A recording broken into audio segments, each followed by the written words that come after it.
तो सब जबरदस्त इन्फॉर्मेशन वाली वीडियो बनाइए, लो तो फिर ले लो ज्ञान। आप ट्रैक्टर चलाते हैं, मतलब चलाते ही होंगे, कितने सालों से आप ट्रैक्टर चला रहे हैं जरा कमेंट में बता दीजिएगा। ठीक है, तो ट्रैक्टर का सबसे जरूरी हिस्सा आप कह सकते हैं, मतलब उनके बिना ट्रैक्टर चलना मुश्किल ही नहीं नामुमकिन है, और वो है टायर। आप में से काफी सारे लोग टायर में कुछ गलतियां करते हैं, और उसकी सबसे मजे की बात यह है कि वो गलती आपको गलतियां लगती ही नहीं है। आपको तो लग रहा है कि यह करके हम टायर को अच्छी तरह रख रहे हैं। ट्रैक्टर में टायर एक ऐसा हिस्सा है जो सभी टाइम जमीन से जुड़ा रहता है, और उसका ध्यान रखना तो बनता है। और अब बारी आपको बताने की कि चैनल को सब्सक्राइब कर लो यार, जिन्होंने नहीं किया उनको बता रहा हूँ।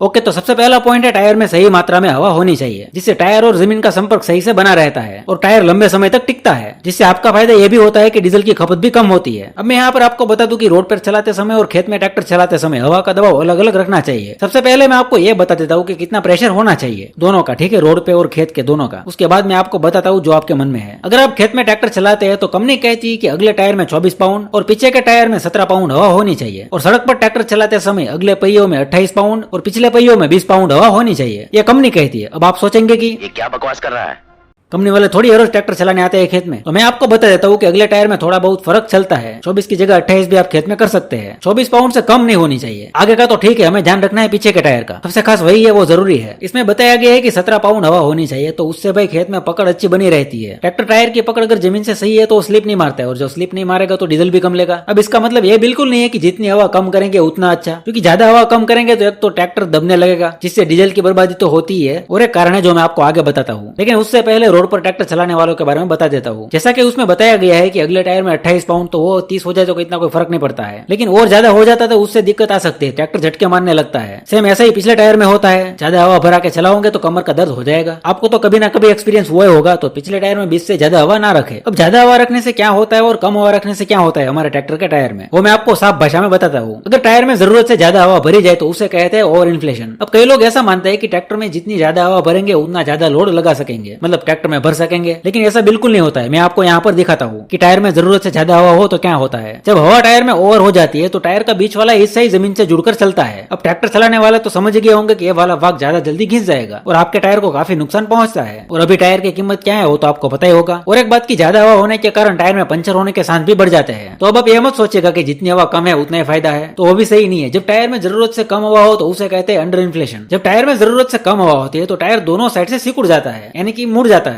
एग्जाम्पल के तौर पर पंचर होने पर कैसे हवा कम हो जाती है और कैसे चलता है, जिससे साइड वाला हिस्सा घिसकर कमजोर हो जाता है। यहाँ पर मैं आपको दिखा देता हूँ कैसे चलता है। दोनों किनारे जमीन से जुड़कर चलते हैं, इससे टायर के बाहरी हिस्से भी ज्यादा जल्दी घिस जाते हैं। अब यहाँ पर कई लोग काफी टाइम से ट्रैक्टर चला रहे हैं, कई घंटों से ट्रैक्टर चला रहे हैं, टायर वगैरह गर्म होता है और हवा नापते हैं या हवा भरते हैं, तो ऐसा तुरंत हमें नहीं करना चाहिए, क्योंकि गर्म टायर गलत रीडिंग बता सकता है। तो थोड़ी देर रुकने के बाद हमें चेक कराना चाहिए। अलग अलग एप्लीमेंट चलाते हुए उसमें संतुलन बनाने के लिए आप टायरों में वेट लगा सकते हैं, एक्स्ट्रा वेट लगा सकते हैं। अगर जरूरत हो तो आगे के टायर में भी लगा सकते हैं। अब कई लोग ट्रैक्टर के टायरों में पानी भरते हैं, जिससे जमीन के साथ उसकी पकड़ अच्छी बनी रहे, उसे बैलास्टिक कहते हैं। तो उसमें कई लोग आधा टायर पानी से भरते हैं या कुछ लोग पूरा भरने की कोशिश भी करते हैं, लेकिन सही मायनों में उसमें आपको 3/4 तक पानी भरना चाहिए। और इसे करने का सही तरीका भी मैं आपको बता देता हूँ, जिससे जो लोग आगे ट्रैक्टर में पानी भरेंगे, मतलब ट्रैक्टर टायरों में पानी भरेंगे, वो सही तरीके से और जल्दी काम कर पाए। सबसे पहले तो जैक लगाकर टायर को ऊपर उठाइए, ये तो आप करेंगे ही मुझे पता है। उसके बाद ट्रैक्टर टायर को 12 बजे की पोजीशन पर लाए, मतलब कि वाल को 12 बजे की पोजीशन पर। उसके बाद वाल निकाल दीजिए और पानी भरना शुरू करें। पानी भर जाने के बाद टायर को थोड़ा घुमाए, वाल को 2 बजे की पोजीशन पर लाए, जिससे होगा क्या कि बाकी का जो पानी है वो निकल जाएगा। उसके बाद आप वाल लगाकर हवा भर दे, जितना मैं पहले बात की उसके हिसाब से प्रेशर रख सकते हैं। अब अगर आपको कुछ दिनों तक ट्रैक्टर का इस्तेमाल नहीं करना है तो उसे हमेशा छाव में पार्क करें, ये तो मैं कई बार बता चुका हूँ। अगर आपने ट्रैक्टर ऐसी जगह चलाया है जिसमें टायर पर तेल या चिकनाई आ गई है तो उसे साफ करने के बाद ही ट्रैक्टर पार्क करें, ताकि टायर में दरार या क्रैक ना आए। अब कुछ लोग टायर लगाने में गलती करते हैं, जैसे कि ट्रैक्टर SP 42 है और टायर उसमें लगे हुए 12 के या फिर 14 के, जो कि दोनों ही गलत है। यहाँ पर सही साइज होता है 13/6/28। आपके ट्रैक्टर में भी अपने ट्रैक्टर SP के हिसाब से टायर होंगे, नहीं तो एक बार चेक जरूर कर ले। मैंने उस पर पूरी वीडियो बनाई है, उसका लिंक मैं आपको डिस्क्रिप्शन में आई बटन में दे दूंगा। आप वो वीडियो देख सकते हैं, जिससे आपको पता चल जाएगा कि आपके ट्रैक्टर के हिसाब से कौन सा साइज बेस्ट रहेगा टायर का। मैं इस वीडियो में बताऊंगा तो काफी वीडियो लंबा हो जाएगा। अगर आप कमेंट करते हैं, आप चाहते हैं मैं इस पर डिटेल वीडियो बनाऊं, तो कमेंट में जरूर बताएगा। अगर ज्यादा लोग कमेंट करते हैं तो मैं उस पर डिटेल वीडियो जरूर बनाऊंगा। अब टायर बदलते समय काफी लोग गलती करते हैं। मान लो कि ट्रैक्टर में दोनों टायर खराब नहीं हुए, एक टायर अभी भी चल सकता है, तो दूसरा जो नहीं चल सकता उसे बदल कर नया डालेंगे और एक पुराना ही चलाते रहेंगे। और कई लोग लोग ऐसा करते भी है। तो भाई साहब बात ये है कि नया टायर हमेशा ज्यादा घिसेगा, ये मैं ऐसे ही नहीं कह रहा हूँ, मेरे ट्रैक्टर में हो चुका है। पिछले बड़े टायर में एक पुराना और एक नया टायर था, आज दोनों ही सेम हो गए, अब दोनों ही साथ में नया लगेंगे। इसमें एक और बात की, अगर दोनों टायर अलग अलग कंपनी के हैं, आगे के टायर या पीछे के टायर, आगे के दोनों टायर एक कंपनी के होने चाहिए और पीछे के दोनों टायर एक कंपनी के होने चाहिए। आगे के दोनों टायर बीकेटी के है और पीछे के दोनों एमआरएफ के, तो वो चलता है। लेकिन पिछले के दोनों में से एक एमआरएफ का है और एक जेके का है, तो दोनों में से कोई एक टायर ज्यादा जल्दी घिस जाएगा। मुझे पता है कौन सा, लेकिन मैं बताऊंगा नहीं, और ये भी एक्सपीरियंस से कह रहा हूँ। और शायद आप में से कुछ लोगों को ये पता भी होगा, क्या पता नाम लिया तो कंपनी वाले केस ठोक दे। अब एक और गलती है जो टायर के साथ ब्रेक में भी नुकसान करती है, और वो है एक ही साइड एक ही ब्रेक पर ट्रैक्टर मोड़ने की आदत। मतलब कि आपको 10 बीघा में कल्टीवेटर चलाना है या रोटावेटर चलाना है, तो कई लोग राइट साइड की ब्रेक दबाकर ट्रैक्टर मोड़ते हैं, तो पूरे खेत में वो वैसा ही करते रहेंगे। और जो लोग लेफ्ट मोड़ते हैं वो लेफ्ट साइड ही मोड़ते रहते हैं। मतलब कि उनका खेत जोतने का प्लानिंग ऐसा कुछ होता है जिसमें कोई एक साइड का टायर ज्यादा उतर जाता है, तो आप दोनों साइड मोड़ने की कोशिश करें। ये सभी लोग नहीं करते, लेकिन काफी लोग करते हैं। मैं भी ऐसा करता था, और ये फिर करना नहीं पड़ता, आदत हो जाती है। आपका ट्रैक्टर चलाने का ढबी ऐसा हो जाता है, जिसके कारण आपने कई बार देखा होगा आपके ट्रैक्टर में या दूसरों के ट्रैक्टर में कि आगे का एक टायर ज्यादा घिसा हुआ है, और जो एक साइड का टायर ज्यादा घिसा है वो टायर भी उसमें एक साइड से ज्यादा घिसा होगा। ऐसा होने का एक ही कारण नहीं है, ऐसा होना दो कारणों से हो सकता है। एक तो जो मैंने आपको अभी बताया, और दूसरा कारण यह है कि अभी कई ट्रैक्टर में सिंगल जैक पावर स्टीयरिंग आता है। कंपनियां खर्चा बचाने के लिए सिंगल जैक देती है, जिससे कई बार किसान का खर्चा बढ़ जाता है। तो उसकी सेटिंग में थोड़ी बहुत दिक्कत हुई और आपका टायर गया समझो। मतलब इतनी जल्दी भी नहीं जाएगा, लेकिन आपको फर्क दिख जाएगा। बाकी तो अभी और कुछ याद नहीं आ रहा है। अगर आपके पास कोई बात है तो हमें कमेंट में बता सकते हैं, हम अगले वीडियो में जरूर उसे बताने की कोशिश करेंगे। तो बस यार आज के लिए इतना ही। आपको वीडियो कैसा लगा कमेंट जरूर करें, और ऐसी इन्फॉर्मेशन वाली वीडियो और चाहे तो हमें कमेंट में जरूर बताएगा। बाकी चैनल को सब्सक्राइब करके एमजे भंडेरी परिवार के साथ तो बनी गए होंगे। तो चलिए मिलते हैं अगले वीडियो में, तब तक जबरदस्त रहे।